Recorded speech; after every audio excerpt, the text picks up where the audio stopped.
વિદ્યાર્થી મિત્રો, લાસ્ટ લેક્ચરની અંદર આપણે જોયું છે કે એકમ કોષના પ્રકાર જોઈ લીધા. એકમ કોષ ટોટલ 4 પ્રકારના જોવા મળે છે આપણને.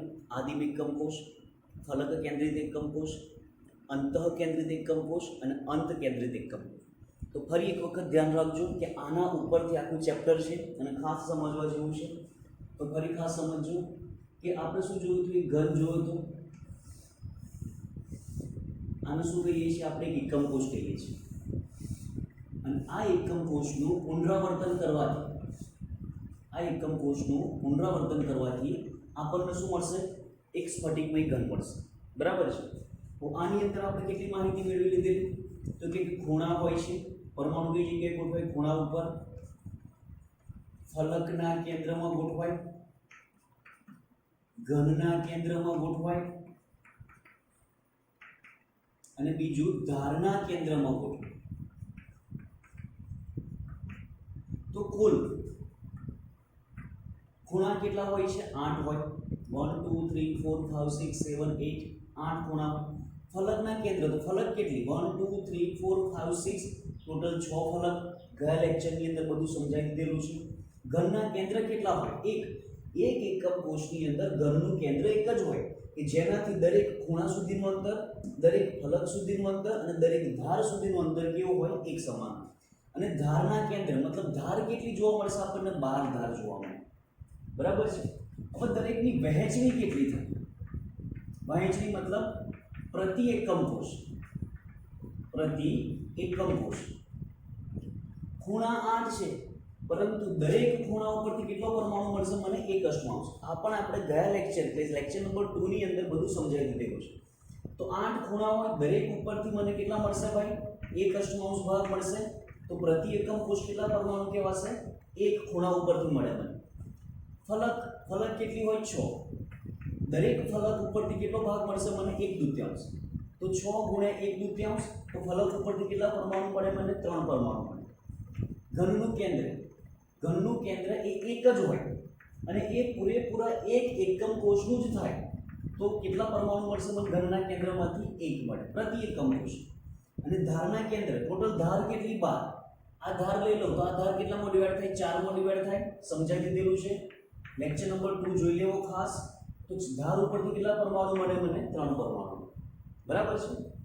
ત્યારબાદ જોયું તો આપણે આદિમ એકમ કોષ. તો આદિમ એકમ કોષની અંદર પરમાણુ પ્રતિ એકમ કોષ પરમાણુ કેટલા આવશે?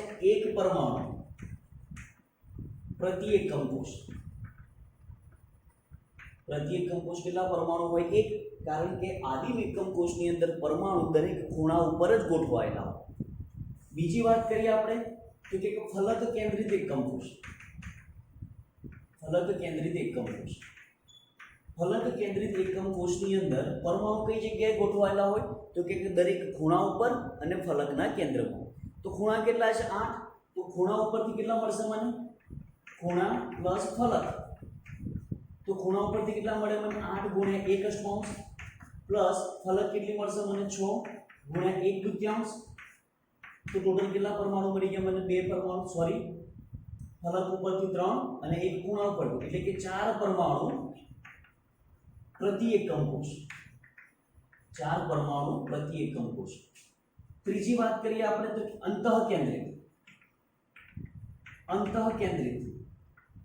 અંતઃકેન્દ્રિતમાં પરમાણુ કઈ જગ્યાએ હોય? તો કે ખૂણા ઉપર પ્લસ ઘનના કેન્દ્રમાં. તો ખૂણા કેટલા છે? 8 ગુણ્યા 1 અષ્ટમાંશ પ્લસ ઘનના કેન્દ્ર કેટલા? 1 ગુણ્યા 1. તો ટોટલ કેટલા મળશે મને? 2 પરમાણુ પ્રતિ એકમ કોષ. 2 પરમાણુ પ્રતિ એકમ કોષ. અને ચોથી વાત કરી લઈએ આપણે તો અંતકેન્દ્રિત એકમ કોષમાં પરમાણુ કઈ જગ્યાએ હોય? તો કે ખૂણા ઉપર અને કોઈ પણ 2 ફલક ઉપર.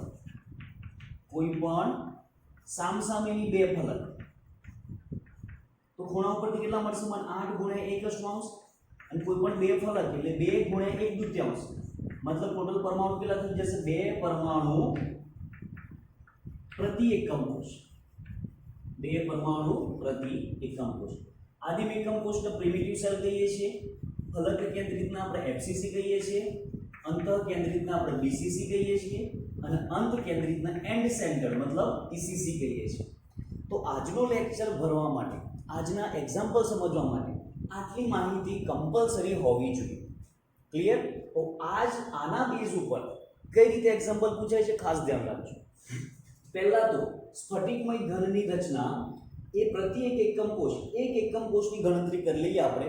તો આ એકમ કોષ રિપીટ જ થતો હોય, આ એકમ કોષ કેવો થતો હોય? રિપીટ જ થતો હોય. અને આ એકમ કોષ રિપીટ થાય તો આપણને શું મળશે? સ્ફટિકમય પદાર્થ મળશે. હવે સ્ફટિકમય પદાર્થની ગણતરી કરવા માટે આખા સ્ફટિકમય પદાર્થની ગણતરી તો શક્ય છે નહીં. તો આપણે શું કરીશું? કોઈ પણ એક એકમ કોષ લઈ લઈશું અને એક એકમ કોષના જે પણ ગુણધર્મો, જે પણ માહિતી મળશે એ દરેક એકમ કોષ માટે લાગુ પડી શકે. ક્લિયર? ઓકે. હવે આના બેઝ ઉપર આપણે એક્ઝામ્પલ કરવાના છે. ખાસ ધ્યાન રાખજો.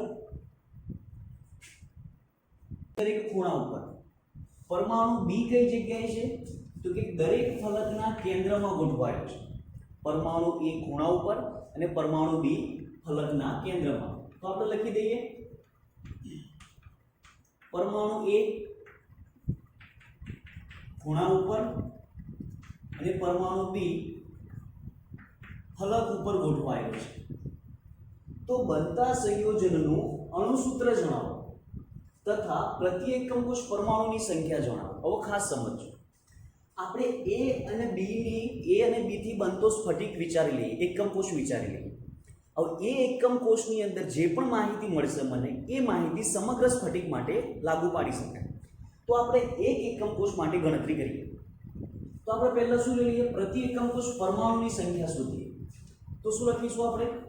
કે પ્રતિ એકમ કોષ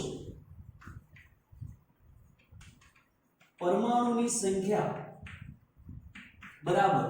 તો કે પરમાણુ કઈ જગ્યાએ છે, પરમાણુ કયા છે એ તો જોઈ લઈએ પહેલા. તો કે પરમાણુ કયા કયા છે? એ અને બી.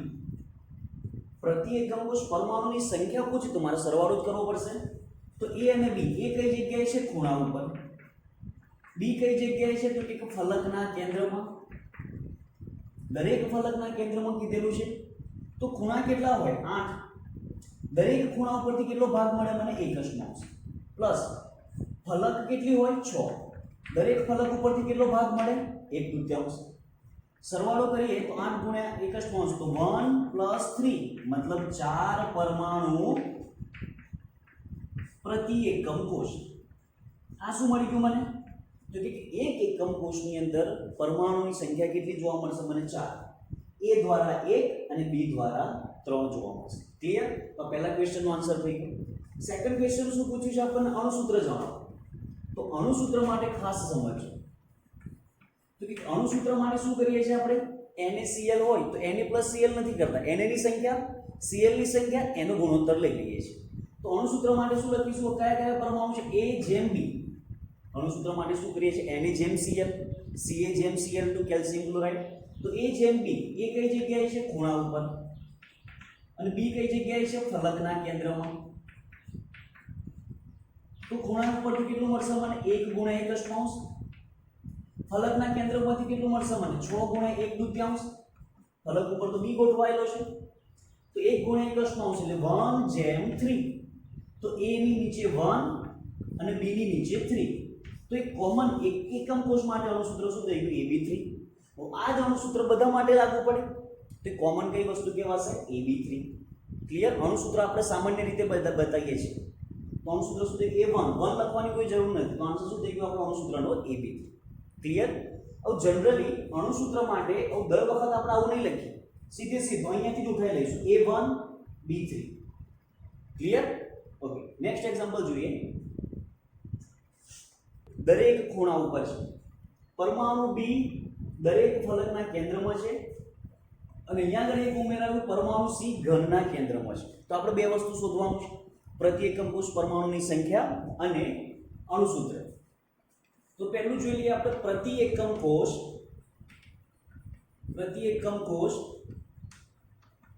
પરમાણુની સંખ્યા.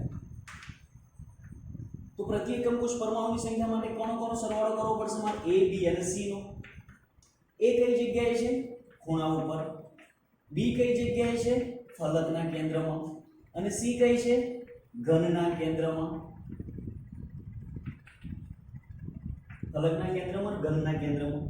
ખૂણા કેટલા છે મારી જોડે 8 ગુણ્યા 1 દશમાંશ. ફલક કેટલી છે મારી જોડે 6 ગુણ્યા 1 દૂતીયાંશ. વહેંચણી પ્રતિ એકમ કોષ પ્લસ ઘનનું કેન્દ્ર કેટલું છે 1 ગુણ્યા 1. ખૂણા ફલક ઘનનું કેન્દ્ર. ખૂણા ઉપરની વહેંચણી, ફલક ઉપરની વહેંચણી અને ઘનના કેન્દ્રની વહેંચણી. સરવાળો કરીએ તો આપણને આન્સર શું મળશે? 1 + 3 + 1 અને 2 5 પરમાણુ પ્રતિ એકમ કોષ. 5 પરમાણુ પ્રતિ એકમ કોષ. ક્લિયર? તો આ રીતે આપણે પ્રતિ એકમ કોષ પરમાણુની સંખ્યા શોધી શકીએ. હવે અણુસૂત્ર. અણુસૂત્ર માટે શું કરવાનું કહું તું મેં તમને? તો કે A જેમ B જેમ C. દાખલા તરીકે 3 પરમાણુઓથી અણુ બનેલો છે. તો A અને B C નો ગુણોત્તર લઈ લઈએ. A કઈ જગ્યાએ છે? ખૂણા ઉપર. B કઈ જગ્યાએ છે? ફલકના કેન્દ્રમાં. અને C કઈ જગ્યાએ છે? ઘનના કેન્દ્રમાં. તો આન્સર શું મળશે? 1:3:1. અહીંયાથી સીધું ઉઠાઈ લઈએ. 1:3:1. તો A ની નીચે શું આવશે? 1, B ની નીચે 3 અને C ની નીચે 1. તો આ સૂત્ર શું થઈ ગયું આપણું? AB3C. તમારે લખવું હોય તો ફરી ખૂણા, ફલકના કેન્દ્ર, ઘનનું કેન્દ્ર, આનું આ વસ્તુ આવશે. ફરી આ જવાબ આવશે 1:3:1. મેં અહીંયાથી સીધું મૂકી દીધું AB3C. ક્લિયર? Q દરેક ધારના કેન્દ્રમાં છે. ધારના કેન્દ્રમાં. તો ફરી આપણે શું જોવાનું છે ભાઈ? પ્રતિ એકમ કોષ પરમાણુની સંખ્યા અને અણુસૂત્ર. તો P પ્રતિ એકમ કોષ પરમાણુની સંખ્યા. પરમાણુ કોણ કોણ છે? તો કે P + Q. P કઈ જગ્યાએ છે? ખૂણા ઉપર. Q કઈ જગ્યાએ છે? તો કે ધારના કેન્દ્રમાં. ખૂણા કેટલા છે આપણી જોડે? 8 ગુણ્યા 1 દશમાંશ. ધાર કેટલી છે? 12. એક એકમ કોષમાં ધાર કેટલી? 12. અને દરેકની વહેંચણી કેટલી હોય ભાઈ? 1/4.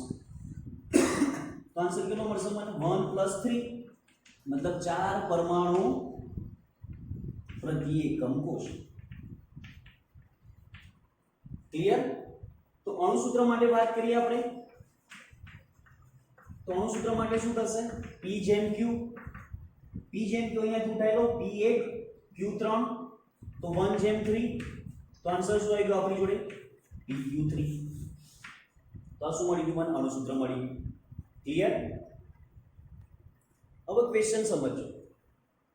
કોઈ એક સ્ફટિકમાં પરમાણુ P દરેક ખૂણા ઉપર છે. પરમાણુ Q દરેક ફલકના કેન્દ્રમાં છે. જો કોઈ એક ખૂણા પરનો પરમાણુ દૂર કરવામાં આવે. કઈનો પરમાણુ દૂર થાય છે ભાઈ? ખૂણા ઉપરનો. ખૂણા ઉપર કોણ છે? P. તો P એક દૂર થાય છે. બરાબર છે? તો બનતા સંયોજનનું અણુસૂત્ર શોધો. હવે અણુસૂત્ર માટે શું કરીએ છીએ આપણે? અણુસૂત્ર માટે શું કરીએ છીએ? તો કે P જેમ Q. P કઈ જગ્યાએ છે? ખૂણા ઉપર. અને Q કઈ જગ્યાએ છે? ફલકના કેન્દ્રમાં. ચલો, ખૂણા કેટલા છે મારી જોડે? 8. પરંતુ એક ખૂણો તો દૂર થઈ ગયો. હવે એક ખૂણો દૂર થઈ ગયો તો કેટલા ખૂણા વધ્યા? 7. હવે જે વધેલા છે એ તો તઈના તઈ જ રહેવાના છે. એની વહેંચણી તો દરેક બાજુ કેવી હોય ભાઈ? સરખી. વહેંચણી કોઈ દિવસ બદલાય નહીં. પરમાણુઓની સંખ્યા બદલાય, બરાબર છે, પરંતુ એમની જે વહેંચણી ખરી, પ્રતિ એકમ કોષ જે વહેંચણી ખરી ક્યારેય ના બદલાય. તો શું થઈ જશે? 1/8. ફલક કેટલી છે? ટોટલ 6. ફલક ઉપરથી કોઈ દૂર નથી થતું તો 1/2. તો આન્સર કેટલો આવી ગયો? 7/8/3. તો હવે શું કરી શકીએ આપણે? તો કે PQ. P બરાબર કેટલું મળ્યું મને? 7/8. Q બરાબર કેટલું મળ્યું મને? 3. પરંતુ શું કોઈ અણુસૂત્ર આપણે આ રીતે જોયેલું છે? નથી જોયું. તો આનું LCM લઈ લઈએ. શું થઈ જશે? P7Q 8×24. તો આન્સર શું થઈ ગયો? P7Q24. ક્લિયર? આ ઉપર પરમાણુ Q દરેક ફલકના કેન્દ્રમાં છે. જો કોઈ એક ધાર દૂર કરવામાં આવે ભાઈ, ધાર દૂર કરવામાં આવે, દાખલા તરીકે સ્ફટિકમાં આ જ રીતે છે. એક એકમ કોષ આ રીતનો છે. બરાબર છે? ખૂણા છે, ફલકનું કેન્દ્ર છે. હવે કોઈ એક ધાર દૂર કરવામાં આવે, દાખલા તરીકે આ ધાર આપણે દૂર કરી દઈએ છીએ. કોઈ એક જ ધાર દૂર કરવાની છે. તો શું થશે? ધાર દૂર કરતા શું દૂર થાય? તો કે ધાર દૂર કરીએ તો બે ખૂણા દૂર થઈ જાય. સ્ફટિકમાં કોઈ અસર ના થાય. તો જે પણ અસર થશે કોમન અસર જ થવાની છે દરેક સ્ફટિકમાં એકમ કોષમાં. તો ધાર દૂર કરતા બે ખૂણા ઉપરના પરમાણુ દૂર થાય તો લખી શકીએ કે એક ધાર દૂર કરતા એક એકમ કોષમાંના ખૂણા પરના બે પરમાણુ દૂર થાય છે. કોણ દૂર થાય છે ભાઈ? બે ખૂણા ઉપરના પરમાણુ દૂર થાય છે. ફલક ઉપર કોઈ અસર થશે નહીં. તો અણુસૂત્ર માટે શું કરીશું આપણે? તો અણુસૂત્ર માટે ખૂણા પ્લસ ફલક. ખૂણા કેટલા છે આપણી જોડે? 8. હવે કેટલા થઈ જશે? 8 માંથી 2 તો દૂર થઈ ગયા. તો ખૂણા કેટલા થઈ ગયા? 6 ગુણ્યા 1 અષ્ટમાંશ. વહેંચણી કોઈ દિવસ ના બદલાય. પ્લસ ફલક 6 ગુણ્યા 1 દૂતીયાંશ. ફલક ઉપર કોઈ અસર નથી થતી. 6/8. હવે 6/8 એટલે કેટલું થઈ જશે ભાઈ? આ 3 2 6 અને 4 2 8. તો 2 કેન્સલ. તો આનો આન્સર શું આવી ગયો ભાઈ? 3/4. સોરી અહીંયા પ્લસ નહીં આવે, અણુસૂત્ર છે તો જેમ. અને અહીંયા આગળ કેટલો આન્સર મળ્યો મને? 3. તો અણુસૂત્ર શું થઈ ગયું મારી જોડે? P જેમ Q. તો P જેમ Q બરાબર શું લખાશે? 3/4 જેમ 3. હવે ખાસ ધ્યાન રાખજો. તો અહીંયા હું શું લખું? P 3/4. Q કેટલું લખી નાખું? 3. પણ આ બંનેમાંથી કોમન કાઢો તો 3 કોમન નીકળી જાય. તો આન્સર શું આવી ગયો? P 1/4 Q1. પરંતુ 1/4 તો જોયું છે નહીં આપણે, તો LCM લઈ લઈએ તો શું થઈ જશે? PQ4. આ રીતે આપણે સાદુરૂપ આપવાનું થશે. પહેલા કોમન નીકળતા તો કોમન કાઢો. હવે ધેટ મીન્સ હવે LCM લઈ લેશો તો આન્સર થઈ જશે PQ4. 1/4 1 છે, અહીંયા આગળ 4 વડે મલ્ટીપ્લાય કરી દો ઉપર નીચે, બરાબર છે? તો આનો 4 વડે મલ્ટીપ્લાય કરી દઈએ બંનેને, તો 4 ઉપર નીચે કેન્સલ થઈ જશે, તો PQ4. ક્લિયર? આ કેલ્ક્યુલેશન આવડતું હશે.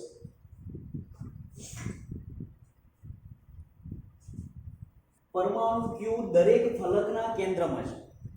જો કોઈ એક ખૂણા ઉપરનો પરમાણુ P દૂર કરવામાં આવે, કોઈ એક ખૂણા ઉપરનો પરમાણુ P દૂર કરી દીધો અને એ જ ખૂણા ઉપર R દાખલ કરવામાં આવે તો બનતા સંયોજનનું અણુસૂત્ર જણાવો.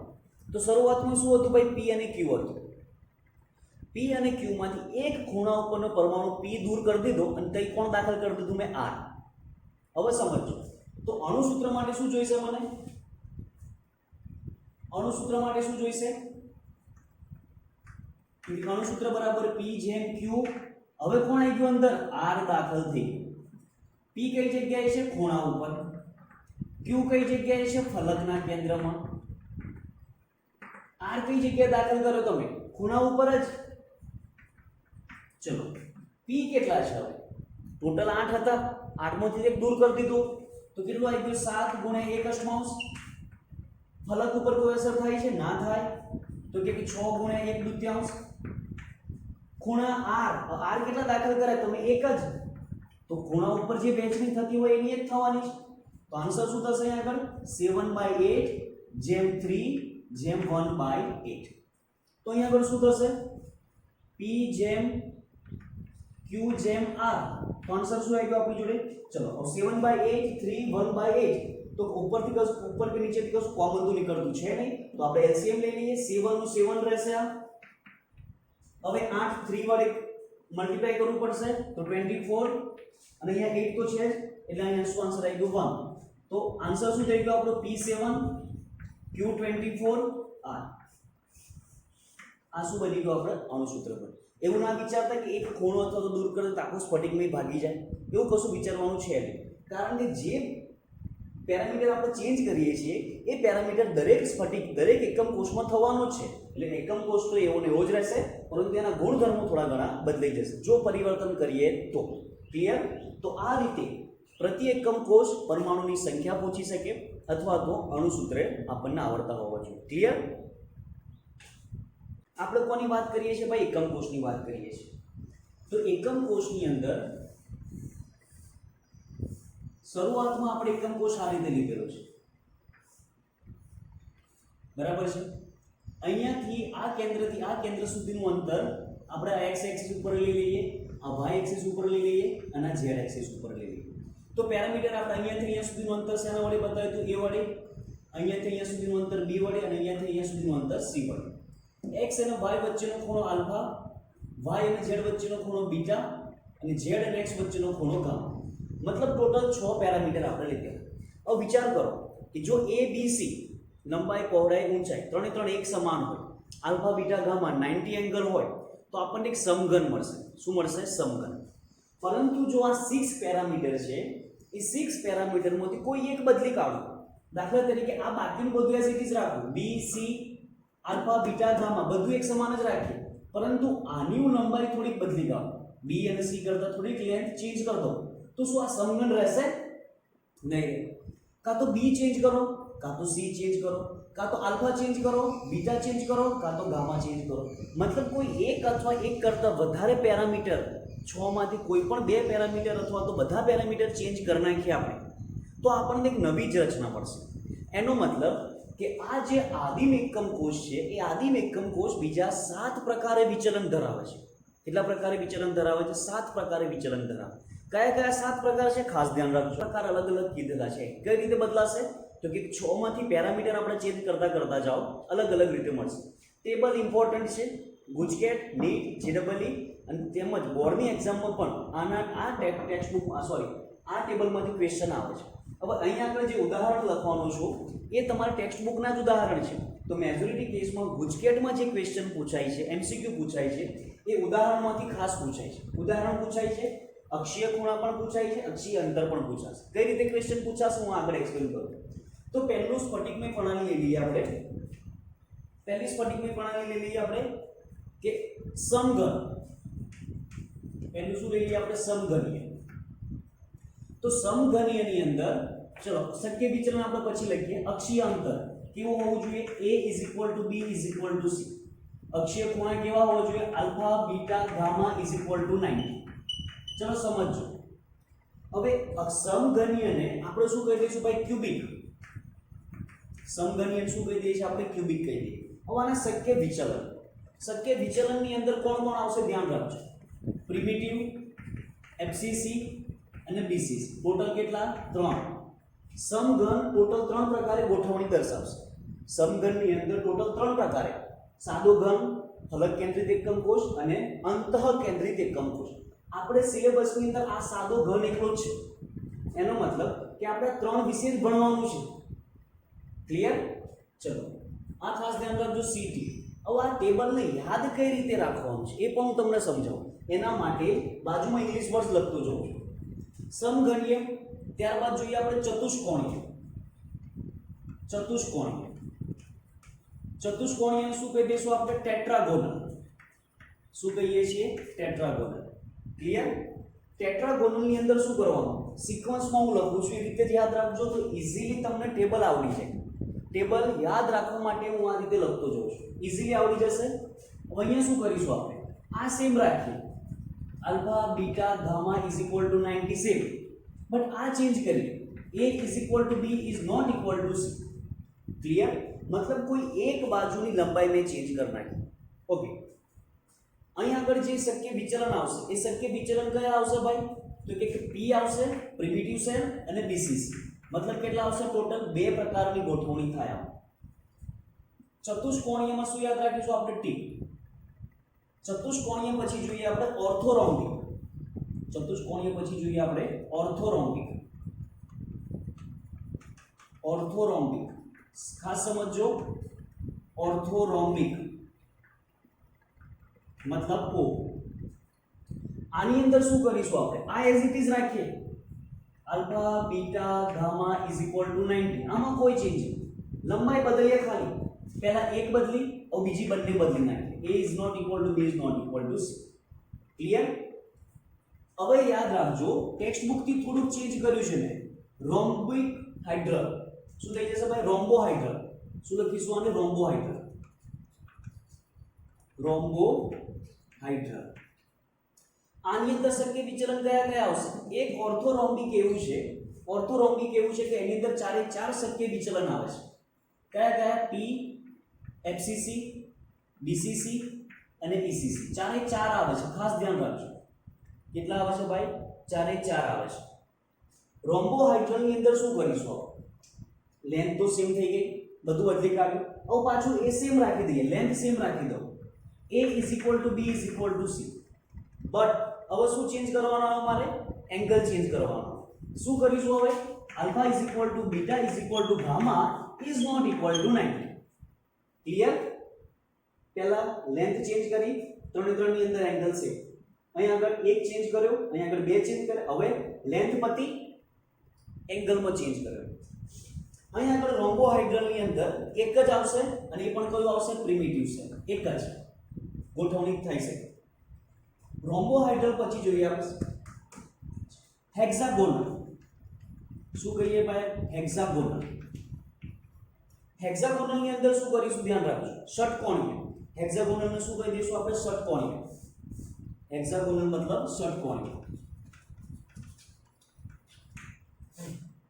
તો ષટકોણીની અંદર શું કરીશું? હવે પાછું આ રિપીટ કરવાનું. આ ત્રણે ત્રણ રિપીટ કરીશું આપણે. તો a is equal to b is not equal to c. હવે એંગલ પણ ચેન્જ કરવો પડશે જોડે જોડે મારે. તો alpha beta gamma is not equal to 90. તો એની અંદર alpha beta gamma 90, gamma is equal to 120. ધ્યાન રાખજો. હવે શું કર્યું મેં? Alpha beta same, gamma change કરી દીધો. આ રિપીટ કરતા જાઓ. ક્લિયર? ષટકોણીય મતલબ હેક્સાગોનલ. ષટકોણીય મતલબ હેક્સાગોનલ. ક્લિયર? હવે હેક્સાગોનલ ની અંદર એક જ છે કોષ, પ્રિમિટિવ સેલ એટલો, મતલબ એક જ વિચલન ધરાવે. 1 2 3 4 5 તો થઈ ગયા. મોનોક્લિનિક. મોનોક્લિનિક. મોનોક્લિનિક ની અંદર બે છે, એક પ્રિમિટિવ સેલ અને બીજું છે ECC. Primitive cell and ECC. ખાસ સમજ. આની અંદર રિપીટ કરો. આ બે આવી ગયા. હવે ત્રીજું, a is not equal to b is not equal to c. અહીં આગળ શું કર્યું? આલ્ફા બીટા સેમ રાખ્યા હતા. હવે હું શું રાખી દઉં? Alpha gamma is equal to 90. Beta is not equal to 90. Beta is not equal to 90. અને લાસ્ટ વન બહુ સહેલું, ટ્રાઇક્લિનિક. ટ્રાઇક્લિનિક. તો ટ્રાઇક્લિનિક ની અંદર કોણ આવશે ભાઈ? એક જ આવશે, પ્રિમિટિવ સેલ એકલું જ આવશે. હવે આની અંદર કોઈ ઓપ્શન નથી રહેતો. તો ફરી આને રિપીટ કરી દો. a is not equal to b is not equal to c. હવે આલ્ફા બીટા સેમ રાખી દીધું, આલ્ફા ગામા સેમ રાખી દીધું. તો લાસ્ટ ની અંદર alpha beta gamma is not equal to 90. કશું એક સમાન નહીં, બધું જ અલગ અલગ. ક્લિયર? તો હવે અહીંયા આગળ સરવાળો કરો તો ટોટલ આદિમ એકમ કોષ 7 પ્રકારે ગોઠવાય. હવે 7 પ્રકારની અંદર અલગ અલગ પ્રકારની તમે પરમાણુની ગોઠવણી કરી શકો, જેને શું કહીશું આપણે? બ્રેવિયસ લેટાઈસ. તો અહીંયા આગળ કેટલી છે? 3 ને 2 5 ને 4 9 10 11 ને 2 13 ને 1 14. તો ટોટલ શક્ય વિચલન કેટલા આવ્યા ભાઈ? 14 શક્ય વિચલન. આ 14 શક્ય વિચલનને શું કહી દઈએ છીએ આપણે? બ્રેવિયસ લેટાઈસ. શું કહી દઈશું આપણે? બ્રેવિયસ લેટાઈસ. તો એમસીક્યુ પૂછાય છે કે એકમ કોષની અંદર, આદિમ એકમ કોષની અંદર વિચલન કેટલા છે? કેટલા બ્રેવિયસ લેટાઈસ છે? તો 14 બ્રેવિયસ લેટાઈસ છે. બોર્ડની અંદર જનરલી આમાંથી ક્વેશ્ચન નથી પૂછાતો, પણ અહીંયાથી પૂછાય. હવે આને યાદ કઈ રીતે રાખવાનું છે? ખાસ સમજજો. C T O R H M T. Repeat કરી દઉં છું. C T O R H M T.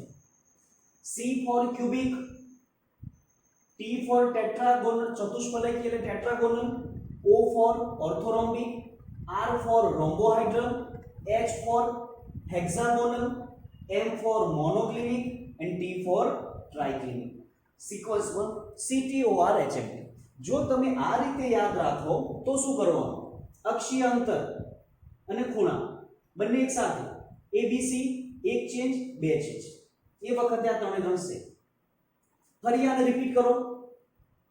હવે અહીં આગળ સેમ લખ્યું હતું, alpha beta gamma not 90, alpha beta same gamma 120, alpha gamma same beta 1 is not equal to 90 અને last ની અંદર કશું 90 નહીં. ક્લિયર? તો આ રીતે આનું આ રિપીટ કરવાનું અને પછી is not equal to 90. Clear? તો આ રીતે તમે ટેબલ યાદ રાખી શકો છો. અને ટેબલમાંથી 110% કોઈક ને કોઈક એક્ઝામ, કાં તો બોર્ડની અંદર કાં તો ગુજકેટની અંદર ટેબલ ખૂબ જ અગત્યનું છે. ઉદાહરણ પણ પૂછે છે. ગુજકેટ માટે ઉદાહરણ જનરલી પૂછાતા હોય છે. તો ઉદાહરણ પણ કયા યાદ રાખવાના છે? જે ટેક્સ્ટ બુકની અંદર આપેલા છે, એનસીઈઆરટી ટેક્સ્ટ બુકની અંદર આપેલા છે, એ જ ઉદાહરણ યાદ રાખવાના છે. હવે ગોખવા પડશે તમારે. ક્લિયર? તો આજના લેક્ચરની અંદર ખૂબ જ અગત્યનું છે, ખાસ સમજજો. ટેબલ ઇમ્પોર્ટન્ટ છે, એમસીક્યુ પણ પૂછાય. નાના નાના એમસીક્યુ એટલે કે 1 માર્ક્સની અંદર જે દાખલા ખરા એ પણ આજે મેં તમને કરાયા છે. ક્લિયર? તો ખાસ સમજજો. નેક્સ્ટ લેક્ચરની અંદર આપણે પેકિંગ ક્ષમતા અને પરમાણુની ત્રિજ્યા અને ધારની લંબાઈ વચ્ચેનો સંબંધ જોઈશું. ક્લિયર?